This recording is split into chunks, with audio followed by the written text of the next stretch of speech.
Et mon invité ce soir, Jacques Gauthier, bonsoir, sénateur Bonsoir. UMP des Hauts-de-Seine. Vous êtes vice-président de la Commission des Affaires étrangères du Sénat. Alors, est-ce que vous pouvez nous clarifier la position des sénateurs sur ces sociétés de projet? On a du mal à comprendre. La commission spéciale chargée d'examiner la loi Macron s'est opposée en effet à la création de ces sociétés de projet. Alors je crois qu'il faut reposer les sociétés de projet dans le contexte général. Le budget de la défense annuel, c'est 31,4 milliards d'euros et il manquera 2,2 milliards cette année à travers ce qu'on appelait les ressources exceptionnelles qui devaient être apportées par des ventes de fréquences de hertziennes dans la bande des 700 MHz, c'est un peu technique, qui ne seront pas au rendez-vous avant 2016 ou 2017. Il faut donc compenser ces 2,2 milliards et la piste qu'a trouvée le gouvernement et notamment le ministère de la Défense, c'est de réactiver ces partenariats à travers ces sociétés de projet qu'on appelle des SPV, Special Purpose Vehicles, qui devraient permettre en effet d'acquérir ce matériel à travers un leasing dans la durée.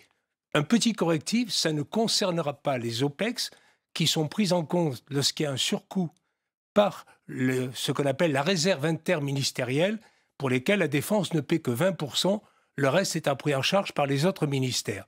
Par contre, ça devrait concerner les équipements et notamment ce qu'on appelle l'avion de transport stratégique et tactique, l'A400M, et puis les frégates, ce qu'on appelle entre jargon les frégates multimissions. Alors, ces dispositions sont déjà contenues dans la loi Macron. Est-ce que les sénateurs y sont favorables? Non, si vous voulez, dans la loi Macron, cela rend possible après la réalisation de ces sociétés à travers l'article 50. Il faut dire que, contrairement à ce que j'ai entendu, le ministre nous a assuré que dans un premier temps, en 2015, ces sociétés seraient totalement publiques, sans recours à un partenariat public-privé.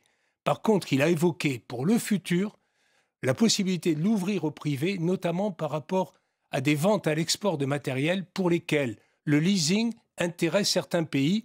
On voit qu'un pays du Nord, avec un grand groupe industriel, a réussi des percées dans le domaine de l'aéronautique en faisant du leasing sur ses avions.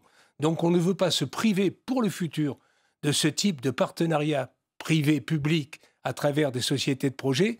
En 2015, ce n'est pas à l'ordre du jour et le ministre a été très clair, c'est à travers l'agence des participations de l'État, c'est-à-dire des cessions d'actifs, qu'il y aura une capitalisation des sociétés de projet qui permettront de lever les 2,2 milliards.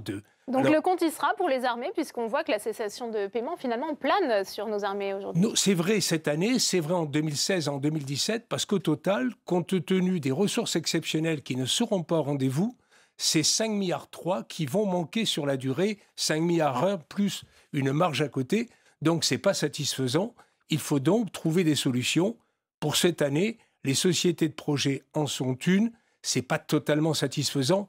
Nous, on aurait préféré que le gouvernement assume ses choix et que des crédits budgétaires soient débloqués. Faute de ce choix, nous sommes prêts à valider des sociétés de projet parce que les armées ont besoin de ces matériels dont tous les jours, ils utilisent des matériels vieillissants, fatigués par l'Afghanistan et par nos interventions extérieures. Il faut donc les doter des moyens dont ils ont besoin et de grands programmes sont concernés en 2015 aussi bien pour l'armée de l'air, la marine que l'armée de terre. Il faut donc trouver très vite ces 2,2 milliards. Mais on a entendu dans le reportage l'inquiétude aussi des personnels sur la rentabilité de ce type de processus. Alors, si c'est l'État, à travers l'agence des participations de l'État, il est évident que pour une société de projet publique, les coûts devraient être infimes, puisque si l'agence de participation prend une commission, elle retombe dans le budget de l'État. Donc là n'est pas le problème.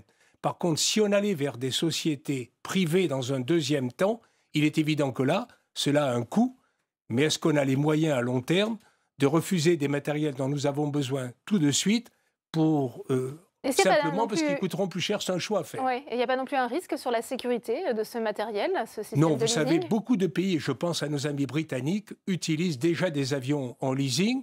C'est le cas, par exemple, des avions ravitailleurs britanniques qui sont indispensables pour les raids dans la profondeur aérienne, et ça se passe très très bien. Il faut faire attention de ne pas aller trop loin.